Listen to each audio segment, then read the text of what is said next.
দেবাংশু ভট্টাচার্য তৃণমূল কংগ্রেসের IT wing এর সভাপতি, তৃণমূল কংগ্রেসের মুখপাত্রদের মধ্যে অন্যতম, যিনি সোশ্যাল মিডিয়া হোক বা টিভির পর্দায় যে কোনো জায়গায় তৃণমূলের হয়ে সোচ্চার, তৃণমূলের হয়ে সরব, সেই দেবাংশু ভট্টাচার্য। ঘটনাচক্রে এই দেবাংশু ভট্টাচার্যই 2024-এ হয়ে যাওয়া লোকসভা ভোটে তৃণমূল কংগ্রেসের প্রতীকে যারা লড়েছিলেন তাদের মধ্যে ছিলেন সর্বকনিষ্ঠ।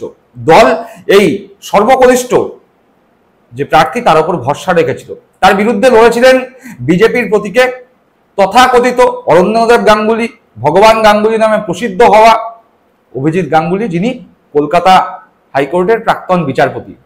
যদিও ভোটযুদ্ধে দেবাংশু পরাজিত হয়েছে, কিন্তু ভোটযুদ্ধের পরবর্তী সময়ে দেখা গিয়েছে যে দেবাংশু ভট্টাচার্যের জনপ্রিয়তায় বিন্দুমাত্র ভাটা পড়েনি, বরং অভিজিৎ গাঙ্গুলির মুখোশ ধীরে ধীরে খুলে পড়েছে।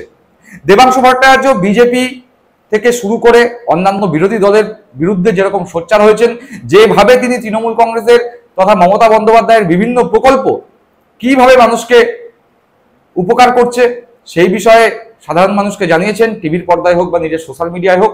একই রকম ভাবে তিনি শুভেন্দু অধিকারীকেও ক্রমাগত আক্রমণ করেছেন। শুভেন্দু অধিকারী যতবার তৃণমূল কংগ্রেস বা মমতা বন্দ্যোপাধ্যায়কে আক্রমণ করার চেষ্টা করেছেন, কুৎসা করার চেষ্টা করেছেন, কদর্য ভাষায়, নোংরা ভাষায় আক্রমণ করেছেন দেবাংশু ভট্টাচার্য, ততবার ঢাল হয়ে সামনে দাঁড়িয়ে পাল্টা আক্রমণ ফেরত দিয়েছে শুভেন্দু অধিকারীকে।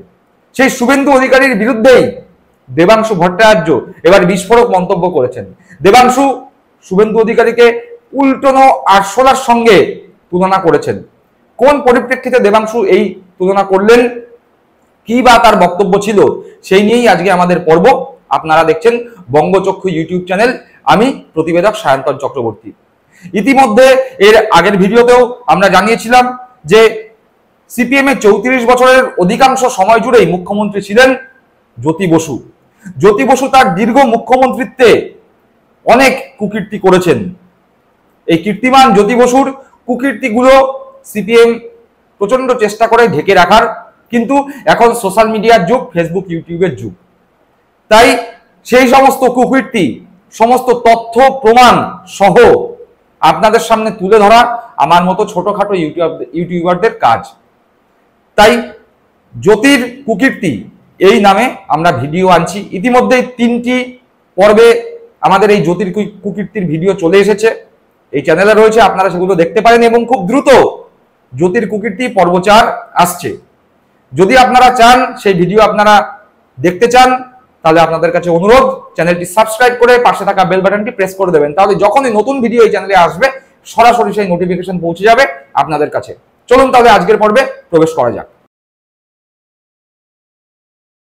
যে কথা বলছিলাম, দেবাংশু ভট্টাচার্য তৃণমূল কংগ্রেসের আইটি উইং এর সভাপতি এবং তৃণমূল কংগ্রেসের মুখপাত্রদের মধ্যে অন্যতম। বিভিন্ন টিভি চ্যানেলের পর্দায় তিনি যেরকম ভাবে দলের হয়ে সোচ্চার হন, একই রকম ভাবে তিনি তার ফেসবুক টুইটারেও দলের হয়ে সোচ্চার। সেই দেবাংশু ভট্টাচার্য সামান্যতম সুযোগ পেলে শুভেন্দু অধিকারী তথা বিরোধী দলকে আক্রমণ করেন। তার কারণ, যেভাবে বিজেপি বা শুভেন্দু অধিকারী মমতা বন্দ্যোপাধ্যায়কে কদর্য কুৎসিত ভাষায় আক্রমণ করে, তার পাল্টা দেওয়ার জন্য দেবাংশু সবসময় তৈরি থাকে। সেই দেবাংশুই শুভেন্দু অধিকারীকে এবার আক্রমণ করেছেন, শুভেন্দু অধিকারীকে উল্টোনো আরশোলার সঙ্গে তুলনা করেছেন। কি পরিপ্রেক্ষিতে তার এই মন্তব্য? কিছুদিন আগে দেখবেন শুভেন্দু অধিকারী একটি মন্তব্য করেছিল যে এই রাজ্য সরকার তোষণের সরকার, এই রাজ্য সরকার শুধুমাত্র মুসলিমদের সরকার, এই রাজ্য সরকার উন্নয়নের নামে শুধুমাত্র মাদ্রাসাগুলোয় উন্নয়নের জন্য টাকা দেয়। এই ধরনের একটি আক্রমণ মমতা বন্দ্যোপাধ্যায়কে শুভেন্দু অধিকারী করেছিল। রাজ্য সরকার সম্পর্কে শুভেন্দু অধিকারী এই কুৎসা করেছিল। যদিও আমরা দেখতে পেয়েছি যে রাজ্য বাজেটে পশ্চিমবঙ্গের সর্বস্তরের মানুষের জন্য বরাদ্দ করা হয়েছে। লক্ষ্মীর ভান্ডার থেকে শুরু করে কন্যাশ্রী, যুবশ্রী, রূপশ্রী, বিভিন্ন প্রকল্প, বিভিন্ন খাতে যেরকম টাকা বরাদ্দ হয়েছে নদীতে বাঁধ তৈরির জন্য, বরাদ্দ হয়েছে ঘাটাল মাস্টার প্ল্যানের জন্য, বরাদ্দ হয়েছে বিভিন্ন নদীর ওপর দিয়ে সেতু নির্মাণের জন্য, বরাদ্দ হয়েছে শিক্ষা দপ্তরে, বরাদ্দ হয়েছে স্বাস্থ্য দপ্তরে। এতগুলো দপ্তরের সুযোগ সুবিধা যে শুধুমাত্র মুসলিমরা পাবে তা নয়, এই সমস্ত সুবিধা হিন্দু, মুসলিম, বৌদ্ধ, শিখ, খ্রিস্টান, পাঞ্জাবি সকল সম্প্রদায়ের মানুষ, সকল ধর্ম, বর্ণ, রাজনীতি ঊর্ধ্বে উঠে বাংলার প্রতিটি মানুষের জন্য মমতা বন্দ্যোপাধ্যায়ের এই জনমুখী বাজেট কিছুদিন আগে পেশ হয়েছে। আর তারপরে শুভেন্দু অধিকারীর এই কুৎসা, সেই কুৎসা দেবাংশু ভট্টাচার্য মেনে নিতে পারেনি। দেবাংশু ভট্টাচার্য সরাসরি আক্রমণ করেছে শুভেন্দু অধিকারীকে।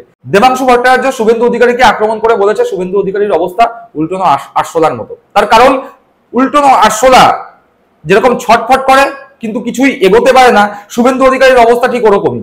শুভেন্দু অধিকারী উল্টো আরশোলার মতো ছটফট করছেন আর প্রতিদিন নিয়ম করে মমতা বন্দ্যোপাধ্যায় তৃণমূল কংগ্রেসের কুৎসা করছেন, আক্রমণ করছেন, কিন্তু তার রাজনৈতিক কোনো উন্নতি হচ্ছে না, বা তিনি ওই একটি নির্দিষ্ট গণ্ডি অর্থাৎ সংখ্যালঘু সম্প্রদায়ের উপর আক্রমণ এবং হিন্দুত্ব হিন্দুত্ব করে চিৎকার, এর বাইরে শুভেন্দু অধিকারী আর কিছুই করতে পারছেন না। দেবাংশু ভট্টাচার্য ঠিক কি বলেছেন আমরা একবার শুনে নিই। আপনার মতামত ব্যক্ত করছেন। না, আমি দেখুন, শুভেন্দু অধিকারী আমি মনে করি রাজনীতির জগতের কলঙ্ক। এরকম ব্যক্তিরা রাজনীতিতে এসে রাজনীতিকে কলুষিত করে। সংবিধানের কে শপথ গ্রহণ করে যে এমএলএ হিসাবে শপথ গ্রহণ করেছে, বিরোধী দলনেতার মতো গুরুত্বপূর্ণ পদ সামলাচ্ছে, সংবিধানকে কেন্দ্র করে তারা এরকমভাবে একটা মাইনরিটিদের শিক্ষার ক্ষেত্রে আমরা জানি মাদ্রাসার একটা গুরুত্ব রয়েছে, সেই মাদ্রাসার ক্ষেত্রে সেই মাইনরিটি শিক্ষার ক্ষেত্রে সরকার যদি মনে করে সেই শিক্ষার জায়গাটা প্রসারিত করবে, তারই তো নেতা নরেন্দ্র মোদী বলেন সবকা সাথ সবকা বিকাশ। তো তাহলে সেই কথাটা ফেক, সেই কথাটা মিথ্যা। আর দেখুন, শুভেন্দু অধিকারীরা এটা খুব ভালো মতো জানেন, এর বাইরে গিয়ে তাদের পলিটিক্যাল বক্তব্য আর কিছু নেই। তারা উন্নয়ন নিয়ে, রাজনৈতিক আর অন্যান্য বিষয় নিয়ে কথা বলতে পারবে না, তাই তারা আগা পাঁচতলা সাম্প্রদায়িক একটা ইস্যু নিয়ে বক্তব্য। আপনারা দেখলেন না বাংলাদেশ ইস্যুতে শুভেন্দু অধিকারী লাফিয়েছে বেশি। এখানে বাংলাদেশে ওখানকার হিন্দুরা আক্রান্ত হয়েছে, সেই ওখানকার হিন্দুরা যে আক্রান্ত হয়েছে সেক্ষেত্রে সবচেয়ে বড় রোল প্লে করতে পারতো কে? সেন্ট্রাল গভর্নমেন্ট, কেন্দ্রীয় সরকার এবং নরেন্দ্র মোদী। ডেফিনেটলি তিনি চুপচাপ বসে আছেন, তিনি মিষ্টির প্যাকেট নিয়ে তার লোককে পাঠাচ্ছেন বাংলাদেশে গিয়ে ইউনুসের সরকারের সাথে মিটিং করে আসো। তিনি একটাও কথা আজ অব্দি বলে নরেন্দ্র মোদীকে দেখেছেন? এত তো ইলেকশন র্যালি করেছেন। বাংলাদেশ ইনসিডেন্টের পর দিল্লি ইলেকশন হয়ে গেল, দিল্লি ইলেকশনে এতগুলো র্যালি নরেন্দ্র মোদী করেছেন, একটা র্যালি থেকে বাংলাদেশে হিন্দুদের উপর অত্যাচার নিয়ে একটা শব্দ উনি বলেছেন? যে কথাটা নরেন্দ্র মোদী সরকারিভাবে বলছে না, এমনকি পলিটিক্যালি বলছে না, সেই কথাটা বলে পশ্চিমবাংলায় শুভেন্দু, আমি আবার বলছি, শুভেন্দু হচ্ছে উল্টানো আরশোলা, শুভেন্দু হচ্ছে উল্টানো আরশোলা, শুভেন্দু হচ্ছে উল্টানো আরশোলা। এই একটাই উদাহরণ, তার কারণটা হচ্ছে উল্টানো আরশোলা যেভাবে ঠ্যাং ছড়ে, শুভেন্দুর ক্ষমতা সেইটুকু ঠ্যাং ছড়া, কিন্তু এক ফোঁটা এগোতে পারে না। উল্টানো আরশোলা দেখবেন বেশি দূর এগোতে পারে না, একটা জায়গাতেই ঘোরে, ঠ্যাং উল্টে লাফায়। Suvendu is like that. শুনলাম দেবাংশু ভট্টাচার্যের বক্তব্য। দর্শক বন্ধুরা, আজকের পর্ব আপনারা দেখলেন, শুনলেন দেবাংশু ভট্টাচার্যের বক্তব্য। দেবাংশু ভট্টাচার্যের বক্তব্যের সঙ্গে কি আপনারা একমত? যদি একমত হন তাহলে আপনারা কমেন্ট করে আপনাদের মতামত জানাবেন। যারা দেবাংশুর সঙ্গে সহমত নন তারাও আপনাদের কমেন্ট নির্দ্বিধায় স্বচ্ছন্দে জানাতে পারেন। আর আজকের পর্ব যদি আপনাদের ভালো লেগে থাকে তাহলে একটি লাইক করবেন এবং ভিডিওটি শেয়ার করবেন। যারা এখনো এই চ্যানেলটি সাবস্ক্রাইব করেননি তাদের কাছে অনুরোধ, চ্যানেলটি সাবস্ক্রাইব করে পাশে থাকা বেল বাটনটি প্রেস করে দেবেন। এবং আরো একবার আপনাদের জানিয়ে দিই যে এই চ্যানেলে খুব দ্রুত আসতে চলেছে জ্যোতির কুকীর্তি পর্ব 4।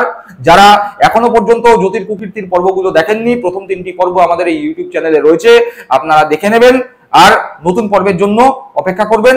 যখনই এই ভিডিও আমাদের চ্যানেলে আসবে, যারা যারা সাবস্ক্রাইব করে নোটিফিকেশন বাটন অন করে দিয়েছেন তাদের কাছে সরাসরি সেই নোটিফিকেশন পৌঁছে যাবে। ভালো থাকবেন, সুস্থ থাকবেন। জয় হিন্দ, বন্দে মাতরম।